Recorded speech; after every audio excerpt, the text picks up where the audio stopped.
Hello, listener. Suyana here, and I'm going to be reading the Afterword from the all-inclusive approach, the Art of Divine Remembrance. I hope you enjoy it. A magnificent illustration of this philosophy in action occurred recently in my life, and I wish to share it with you.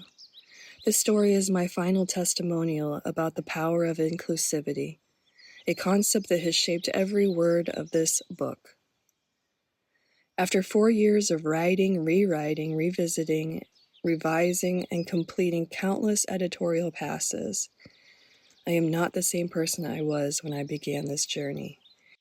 Each rewrite has been an expression of a more impacted, evolved, and enriched version of myself. Even during the last round of edits before publication, I found myself absorbed by the comfort, usefulness, and wisdom in these pages. I read my own words and remember I am both the student and the teacher. This reaffirmed for me, I am here to remember my infinite nature and to remind others. I will access this information when I am interacting with others. I am grateful for every opportunity to be reminded of this truth, especially in moments that test my resolve. On a recent Monday morning, I was preparing my son for school. I packed his lunch with all the important food groups, filled a water bottle, and called out the final announcement to leave. We got into the car, but when I turned the key, the engine refused to start. Each attempt made it clear that this wasn't going to be our mode of transportation that day. Quietly, I walked back into the house, down the hall of my parents' home where we were staying, and into their bedroom. I whispered to my dad, asking if I could borrow his truck to take my son to school. Half asleep, he nodded yes. I dropped my son off, called my mechanic, and held my phone near the engine as I tried to start it. After discussing potential causes, he suggested I have it towed to his shop. I called AAA, arranged for the tow, and settled into the living room. That day, I had planned to tour a house I was nearly certain I wanted to buy. When the car wouldn't start, I felt no disappointment, only a quiet thought. Everything is working out perfectly. I sat on the couch chatting with my mom when my phone buzzed. The text read, "We are closing in 4 weeks." Again, my awareness flooded with a sense of comfort and ease. I am fully supported. This is for the best. My boss had just informed me that the company where I had worked for over a decade, on and off when I wasn't living overseas, was shutting down. In the span of a few hours, I was faced with 3 unexpected turns: a car that wouldn't start, the potential loss of a house I intended to buy, and the end of a 12-year career. Any one of those things could have been cause for alarm. Instead, I felt a growing sense of alertness. What is being created by this turn of events? The curiosity in me was too delicious to ignore. When I texted my boss back, my response was, "Holy shit." It wasn't dread or shock, though my boss may have interpreted it that way, as that's how she felt. Text messaging makes it easy to overlay your own tone or assumptions onto the content being read. I meant it like the words someone might say before jumping out of an airplane with a relative stranger strapped to their back.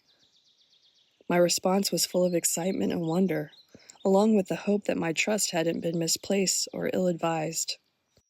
"I know we are just getting to know each other, skydiving instructor, but I'm trusting you, so please don't kill me and let's have some fun here. What do you say?"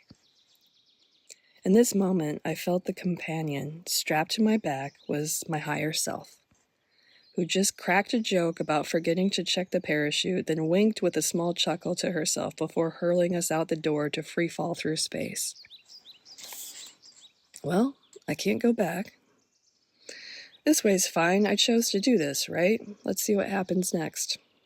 A few hours later, my mechanic calls. He begins the conversation with an apology. Each time he turns the key, the engine starts right up and he can't find any issues. He changed the oil and I can pick the car up whenever I want. It cost me $45.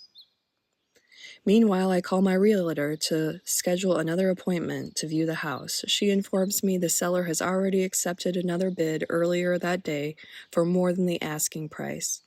It is no longer on the market. I meet each new piece of information with a relaxed inhale and a growing excitement. What will happen next? What does all this mean? I recall a prayer I'd made the day before. I requested for more time to focus on my body in this book.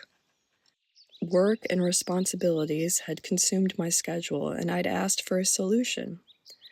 Now my company was closing, the house was off the market, and my request for time was unfolding in unexpected ways. Things were not working out at all as I had planned, and yet I was getting everything I asked for.